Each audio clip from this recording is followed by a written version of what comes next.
চলি আছে মনোনয়ন পত্ৰ পৰীক্ষণ প্ৰক্ৰিয়া 124টা সমষ্টিৰ মনোনয়ন পত্ৰ পৰীক্ষা ইতিমধ্যে সম্পূৰ্ণ হৈছে 776 গৰাকী প্ৰাৰ্থীৰ মনোনয়ন বৈধ ঘোষণা নিৰ্বাচন আয়োগৰ বৰপেটা আৰু ঢেকিয়াজুলি সমষ্টিৰ মনোনয়ন পত্ৰ পৰীক্ষা এতিয়াও সম্পূৰ্ণ হোৱা নাই বুধবাৰে 11 বজালৈ স্থগিত ৰখা হৈছে দুয়োটা সমষ্টিৰ পৰীক্ষণ এবাৰ মুঠ 815 গৰাকী প্ৰাৰ্থীয়ে দাখিল কৰিছিল মনোনয়ন পত্ৰ আৰু মনোনয়ন পত্ৰ প্ৰত্যাহাৰৰ অন্তিম দিন 26 মাৰ্চ পুনৰবাৰ কৈছো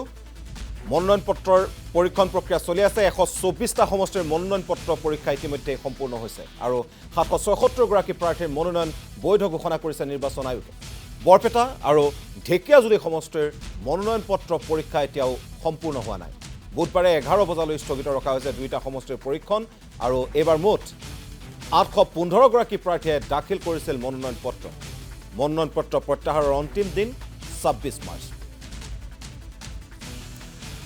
আৰু এই সন্দৰ্ভত ঢেকিয়াজুলি সমষ্টিক লৈ কিছু খেলিমেলিৰ সৃষ্টি হোৱা দেখিবলৈ পোৱা গৈছে অশোক সিংহালৰ বিৰুদ্ধে অভিযোগ উত্থাপন হৈছে তাৰ সমান্তৰালভাৱে কংগ্ৰেছ প্ৰাৰ্থীগৰাকীৰ বিৰুদ্ধেও কিছু অভিযোগ উত্থাপন হোৱা দেখিবলৈ পোৱা গৈছে মনোনয়ন পত্ৰ বাতিল হ'ব ধৰণৰ চৰ্চাও চলি আছে বৰ্তমান ৰাজ্যৰ ৰাজনৈতিক মহলত সবিশেষ জানিবলৈ ফোনযোগে সংযোজিত হৈছো আমাৰ জ্যেষ্ঠ সাংবাদিক অৰ্ণৱ নাথৰ সৈতে অৰ্ণৱ যি ধৰণে চৰ্চা চলি আছে ঢেকিয়াজুলিৰ দুয়োগৰাকী প্ৰাৰ্থীক লৈ এতিয়া বিশেষ চৰ্চা চলি আছে এফালে অশোক সিংহালৰ মনোনয়ন পত্ৰ আনফালে কংগ্ৰেছ প্ৰাৰ্থীগৰাকীৰ মনোনয়ন পত্ৰক লৈ যথেষ্ট চৰ্চা চলি আছে সবিশেষ আপোনাৰ পৰা জানিব বিচাৰিম ইতিমধ্যে শোণিতপুৰ জিলাৰ 5টা সমষ্টিৰ ভিতৰত 4টা সমষ্টিৰ আটাইকেইগৰাকী প্ৰাৰ্থী যিসকলে মনোনয়ন দাখিল কৰিছিল তেওঁলোকৰ বৈধ বুলি তেওঁলোকক ঘোষণা কৰাৰ পৰিৱৰ্তে ঢেকিয়াজুলি সমষ্টিত দেখা গৈছে যে ইতিমধ্যে ঢেকিয়াজুলি সমষ্টিত কংগ্ৰেছৰ প্ৰাৰ্থী বাটা চোৰাং আৰু বিজেপিৰ প্ৰাৰ্থী অশোক সিংহালৰ মাজত ইতিমধ্যে দুইজনৰ বিৰুদ্ধে তেওঁলোকে অভিযোগ দাখিল কৰিছে আৰু বাটা চোৰাঙে এটা বিশেষভাৱে গুৰুত্বপূৰ্ণ তেওঁৰ যিখন অভিযোগ পত্ৰ সেই অভিযোগ পত্ৰত এটা কথা কৈছে যে যিখন নমিনেশ্যনৰ যিখন ফৰ্ম তাৰ চিৰিয়েল নম্বৰ 4 যিখন আচলতে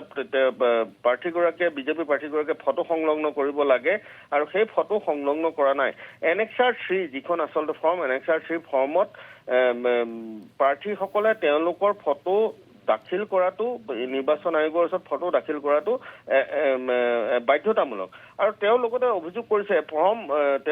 লগতে অভিযোগ কৰিছে যে নমিনেশ্যন ফৰ্মখনৰ চিৰিয়েল নম্বৰ 1 পৰা 4 লৈকে 2 নম্বৰ পেজত তেওঁলোকে সেই পেজটো কমপ্লিটলি কাট হোৱা বুলি কৈছে যে পেজ নম্বৰ 2 কমপ্লিটলি কাট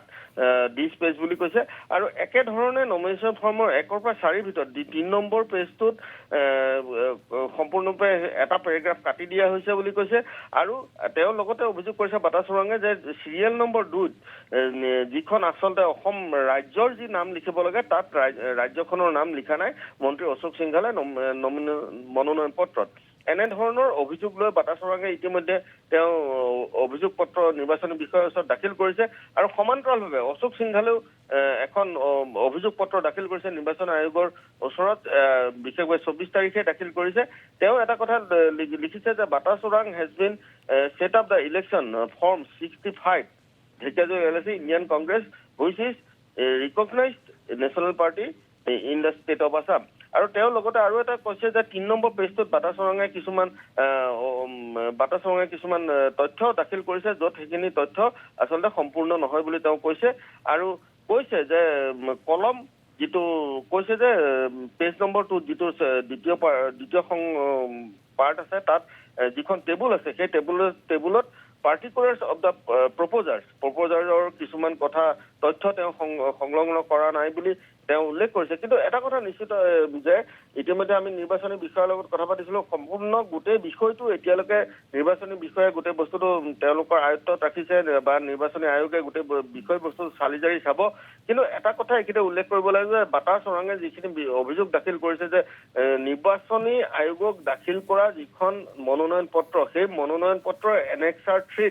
বিশেষভাৱে প্ৰাৰ্থীগৰাকীৰ ফটো সংলগ্ন কৰিব লাগিব আৰু সেই সংলগ্ন কৰাটো বাধ্যতামূলক সেই ক্ষেত্ৰত এতিয়া নিৰ্বাচন আয়োগে কেনেধৰণে দৃষ্টি নিক্ষেপ কৰে নিৰ্বাচন আয়োগে কি বিশেষ তাৎপৰ্য বহন কৰে সেইটো কথা স্পষ্ট হ'ব কিন্তু ইতিমধ্যে প্ৰচাৰ চলিছে যে বাটা চোৰাঙৰ মনোনয়ন পত্ৰ নাকচ হ'ব বা অশোক সিংঘাল বিজেপি প্ৰাৰ্থীগৰাকী মনোনয়ন পত্ৰ নাকচ হ'ব। কিন্তু কাইলৈ দুপৰীয়া 11-12 বজা পৰ্যন্ত এই ক্ষেত্ৰত আমি ৰ'ব লাগিব যে আচলতে নিৰ্বাচন আয়োগে সমগ্ৰ বিষয়টোৰ ক্ষেত্ৰত কেনেধৰণে ব্যৱস্থা গ্ৰহণ কৰে। যিহেতু বাটা চুৰঙৰ অভিযোগো গুৰুতৰ আৰু অশোক সিংঘালে যি অভিযোগ দিছে সেয়াও গুৰুতৰ, এই কাৰণে যে প্ৰপ'জাৰগৰাকীৰ যিখিনি তথ্য সেই তথ্যখিনি সম্পূৰ্ণৰূপে কংগ্ৰেছৰ প্ৰাৰ্থীগৰাকীয়ে দিয়া নাই।